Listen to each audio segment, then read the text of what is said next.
All All right. right, now Take we're care, going to bring Brennan. in. This is kind of intrigued me, Moody Mattan. I did pronounce that right, didn't I, Moody? Yep, you Okay, did. cool. All right.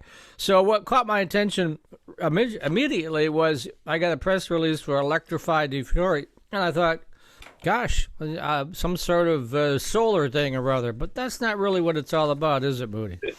No, it's actually Detroit's first augmented reality art festival, and we have six different mural locations that are all around Detroit.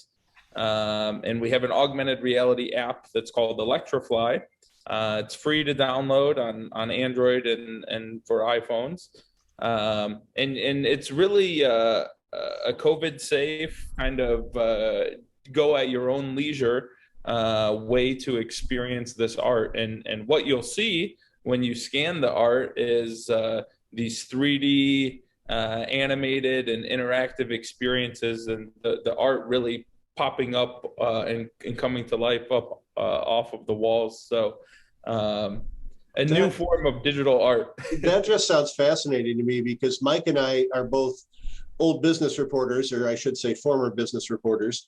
And a lot of our exposure to augmented reality was the more mundane training and sort of factory floor applications of AR, where you would, have a goggle on one eye that would tell you not to turn the bolt this way, you turn it that way, in an assembly process. This has taken that in an entirely new and creative direction. I mean, this just sounds like it has the potential to be something really interesting.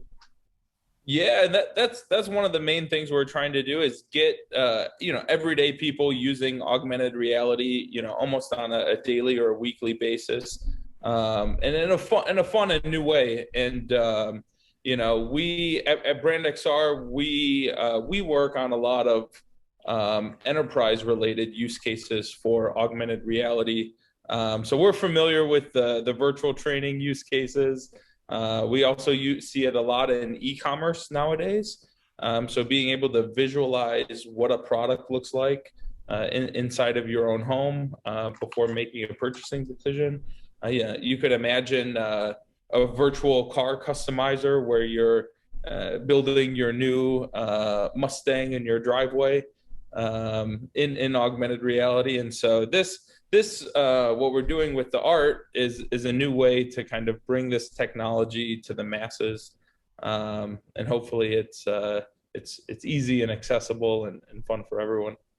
Yeah, people, augmented reality has been, like Matt says, in development for a long time. But one project that immediately comes to mind a couple of years ago, Pokemon did Oh yeah, this augmented reality game thing we that had for them about wandering 90 all over the days. Lawrence Tech campus. They were Oh wandering all God, for over the about place. 90 days it had 50 million downloads. It was the hottest thing going.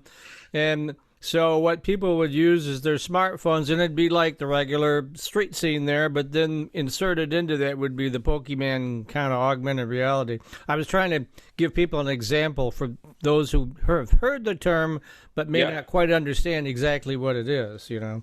Yeah, Pokemon Go was one of our big inspirations for what we're doing. I think Pokemon what Pokemon Go did is it proved that you can kind of drive foot traffic to different locations using these augmented reality experiences and gamified experiences.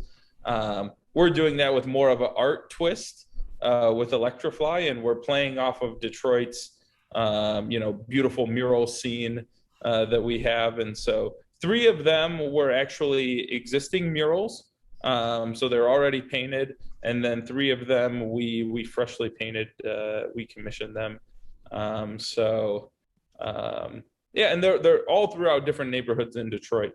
That's another thing is that you get to explore, maybe neighborhoods like New Center or Woodbridge or the Boston Edison neighborhood, where it's not the typical downtown Detroit areas that people normally visit.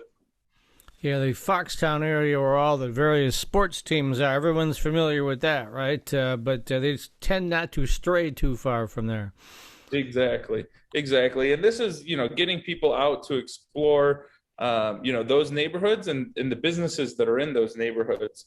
Um, So the one in the Boston Edison neighborhood is right at the 12th and Claremont, and that's actually has some historical and cultural context, because that's where the 1967 riots had started. And so the mural actually has some of that storytelling inside of it. So that mural was painted by Hubert Massey, who is one of Detroit's most famous living artists, right now. And so that one is really culturally relevant, to that area.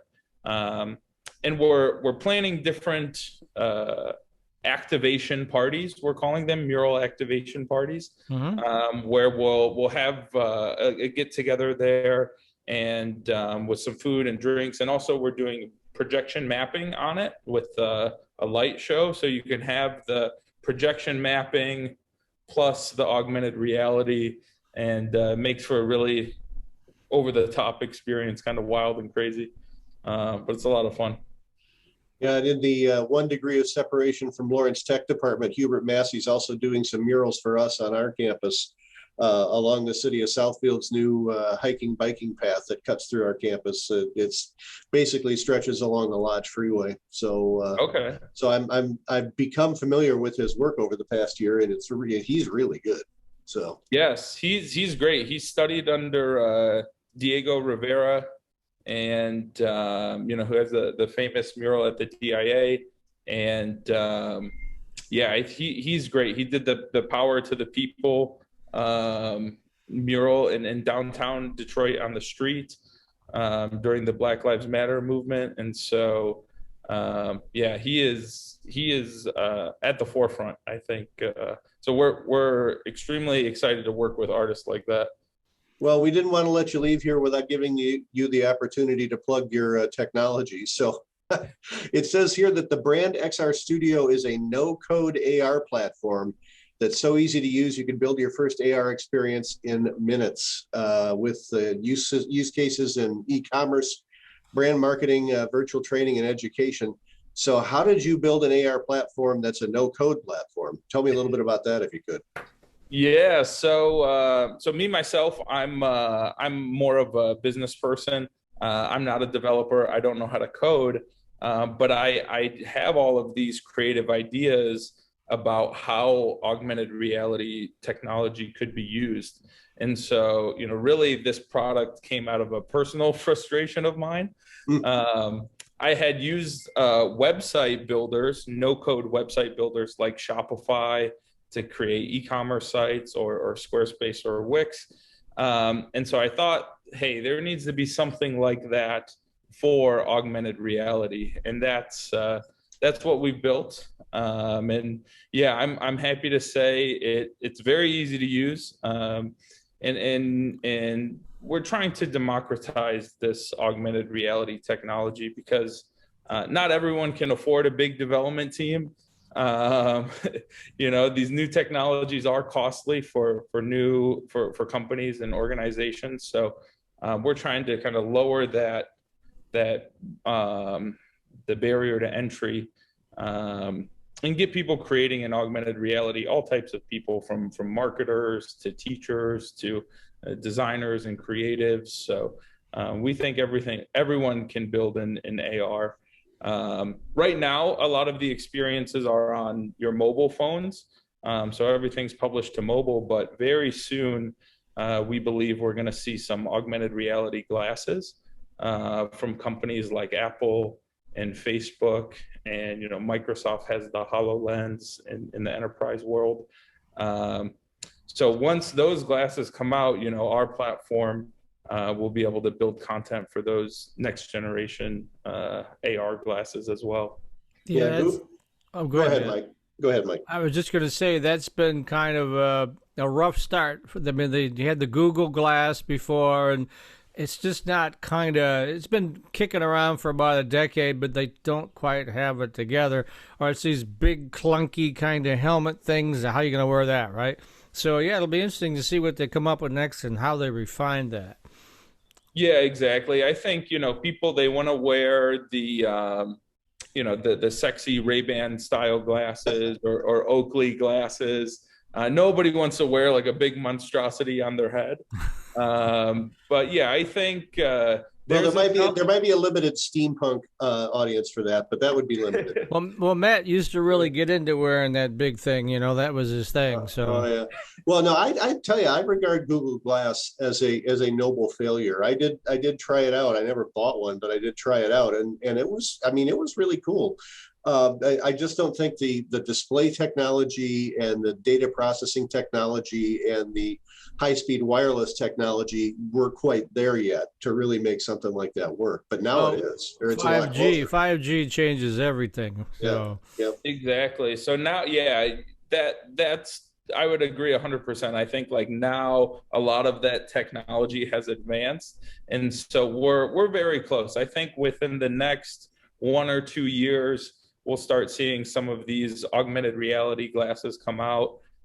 Just this year, Snapchat came out with their spectacles.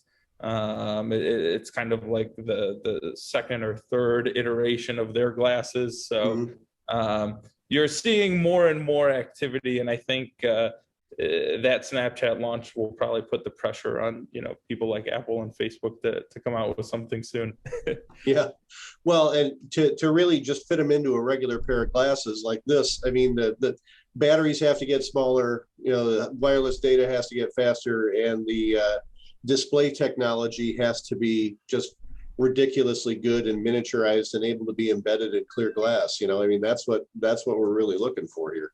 So. Yeah, no, it's a huge design challenge and hardware challenge and power challenge, and we're helping on the software side. So after someone has solved all of those major hardware problems, you need something to view. You need content to view in those, and we believe that these 3D immersive experiences are going to become like a website. So nowadays, if you don't have a website, you're kind of invisible, as a business or organization. And so we see these 3D AR and VR experiences kind of becoming like websites in the future. Like everyone's going to have something on that platform. All right. Yeah, like the Harry Potter movies shows the newspapers that are 3D. Well, I'm waiting for that. That would be kind of really cool to have our My News site be 3D. That probably you'd still require the glasses. I mean, you can't do it without it, but I mean, it's coming, right? Oh yeah, I mean, you can I think on a digital site be able to embed these 3D experiences. So if someone's on their viewing it on a mobile browser, they can immediately pop it out and view it in 3D and AR. And then, you see a lot of with the rise of QR codes everywhere, whether it's a restaurant menu or, I've seen a lot even being used in newspapers. I think that sort of user behavior is helpful for augmented reality. People are becoming more and more familiar with scanning QR codes and, that sort of behavior. And you are also, the company's in the process of a capital raise. Talk a little bit about that if you'd like. Oh yeah, so yep, at BrandXR we're raising our pre-seed round right now. So $1 million pre-seed round, and this will really help us further develop the platform, and then also pour a little gas on the sales and marketing side. And so. Yeah, looking forward to making that announcement as soon as the round is closed. Yeah, be sure to let us know. We always like to support being entrepreneurs ourselves. We like to support our fellow entrepreneurs. So let us know when that succeeds. And then who knows, maybe we'll be working together in the future. I'm always looking for new and innovative ways to do things. And we try to stay on not necessarily the bleeding edge, but we try to stay more on the cutting edge. I don't know if we want to be the first ones to do it, but we'd probably be right there behind it. So, yeah, no, and thank you, Mike, and thank you, Matt. Really appreciate you having me on the show. Yeah, one more time, if folks want to reach out to you, Moody, give that website address. Yeah, our website is brandxr.io. And the Electrifly Detroit Augmented Reality Art Festival is electriflydetroit.com. And that goes to the end of summer, right? Yeah, so that's going until the end of the summer. Yep. Okay. And that website, once again, is Electrifly. It's like electrify with an extra L in it right before the end. Yeah, Electrifly. Yep. Okay. Yep. FLY. Yep. Electrifly Detroit. Yeah, and then that has all of the mural locations and links to download the app and everything. So, yeah, all of the info Traditional there. four-year students love Lawrence Technological University's thriving campus life, but LTU has always met non-traditional students' needs too. Lawrence Tech offers over 100 degree and certificate programs that can get adult students started or back on track. And most of our classes are conveniently offered evenings at our beautiful Southfield campus or online, so you can balance your social, family, and work life even while you power up your career. Lawrence Tech, where Blue Devils dare.